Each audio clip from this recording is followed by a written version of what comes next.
Oh my God, I'm excited. I just can't wait.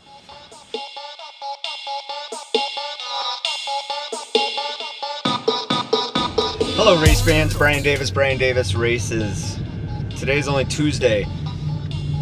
However, big plans are brewing for the weekend. Big plans, baby. There's gonna be a pretty good sized group ride. I'm overly excited about how that's going to go down. My bike, however, is not excited. On the junction box, is not lighting up. So yeah, essentially, it's not working. Now, I Googled it to see if I could try to fix it myself. And now we're on our way to the bike shop.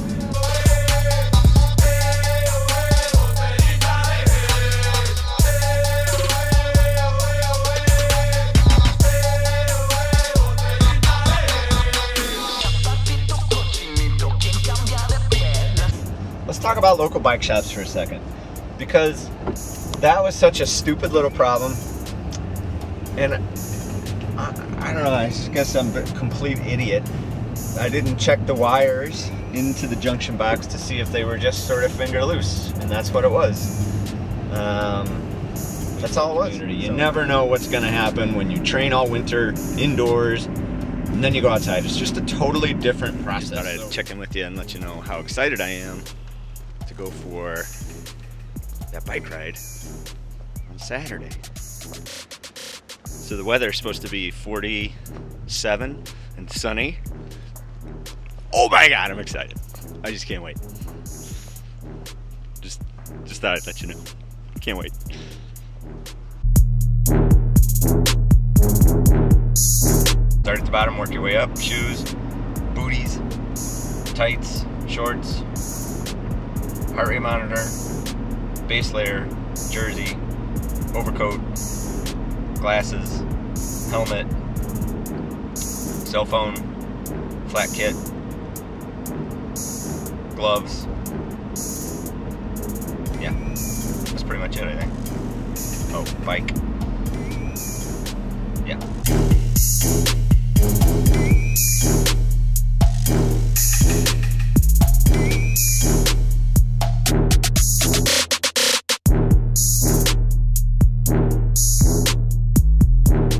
Are you riding or are you working? Yeah. Oh no, there's a I gotta get changed. Oh, yeah.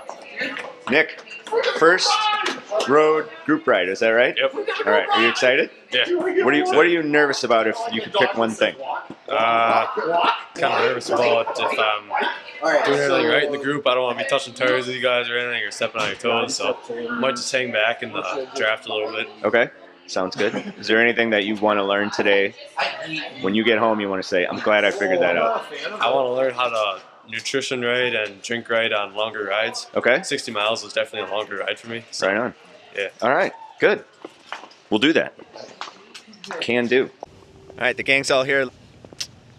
Lovely, lovely. Right on. All right, let's get this ride started. So exciting to be outside finally after a long winter. So let's talk real quick about Nick. So Nick's first road ride, strong mountain biker. Now, something to notice that I did not pick up on right away that'll come into play later is Nick is actually on a cross bike, which is fine. I am too, but he has cross tires, and that's going to pose a problem for Nick a little bit later. Super strong mountain biker, but you know, road cycling is just a totally different world. And kudos to Nick for hanging in there and coming in for the ride and wanting to get better and wanting to go faster and all those things. So a couple things that I regret not doing is I really should have made Nick a little more comfortable, I guess, getting closer to wheels and maybe talk to him a little bit about the fact that it's okay to be right next to us. And probably a good lesson in that, in case anyone else out there is watching on their first group ride or going for a road ride with anybody really, is don't be afraid to get a lot closer to the person in front of you, because if you do touch their wheel, sadly, it's you that goes down, generally not them. So the back wheel is really planted with the full body weight of the rider, and the person touching wheels with their front tire is going to be the one that comes to grief, almost always. So you don't have to be nervous about that part. In any event, like I said, Nick rode strong. You can see he's got a lot of fitness, a lot of strength, takes off up the hill like $1,000,000. So good to see Nick out there, and I look forward to riding with Nick in the future. So the road is just different. It's not like mountain biking where everybody kind of goes at their own pace.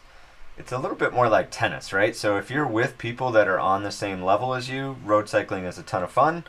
And if you're with people that are all over the board, it can be a little bit challenging. So one of the ways that we try to get around that as a group is we've gotten better in the last year or two, really communicating what the group ride is going to be about, how fast we're going to go, what our strategy is on regrouping and things like that. And I think that's really helped out a lot for our team and certainly for anybody else around that wants to join us.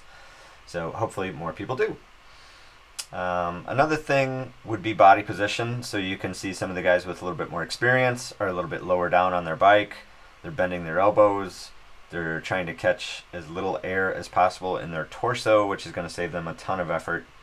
So yeah, be cognizant of how much air you're taking on too. So you can see Nick is a young, flexible kid, so he's definitely got more gumminess to him than some of us old farts. So I think I might lower his headset a bit and just get him more comfortable with getting a little bit lower and bending his elbows a little bit as he's riding. Not in that section because he's working real hard, but there I tried to give him a push to catch him up. And I told him I was going to give him a push first, just so he wasn't concerned. But in any event, those tires I think really cost Nick more than anything else. He's got the fitness to be there.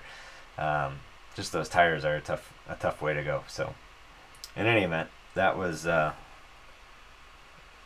Nick fared for a portion of the ride. So he would try real hard and fall off the back, and that's real common. And you know, I told Nick in the parking lot, I said, hey look, none of us came out of the womb on a bike, so if you have any questions or if anything comes up, just let us know. And I hope that anyone out there watching can find a group ride like that, so you can find people that are more than welcome to help you and wait for you. We did that with Nick, and we did that with Bob later, and we did it with me. And you know, everybody has their time in the sun, and everybody has their time to come out of the cloud. So it just depends where we're at in the season as well. So like I mentioned earlier in the video, there's a huge difference between what you're doing indoors in the basement and how that's going to translate to outside riding.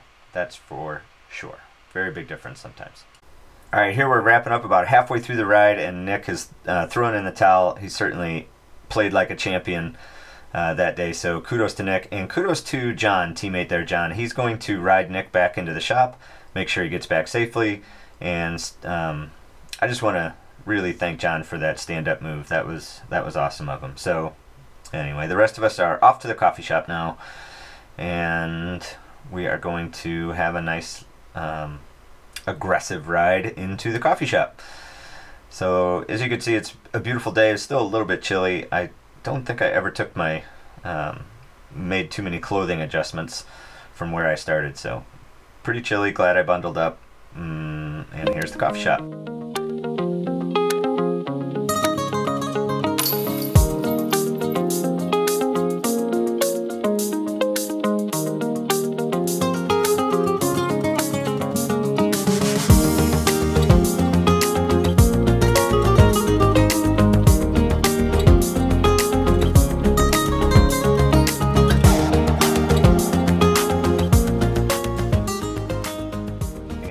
We have a nice smooth paceline 2x2 tight formation, and we've strung this out for miles and miles, but my camera didn't catch it all, but you'll get the point. A beautiful paceline.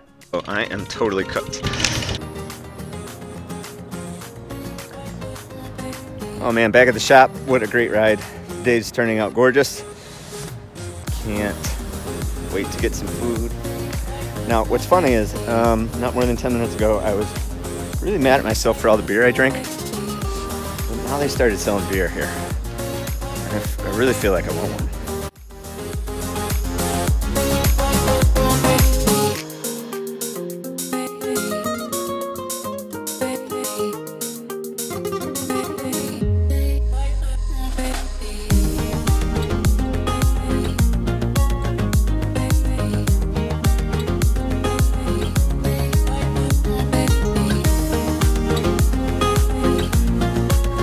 You don't ask, you don't get.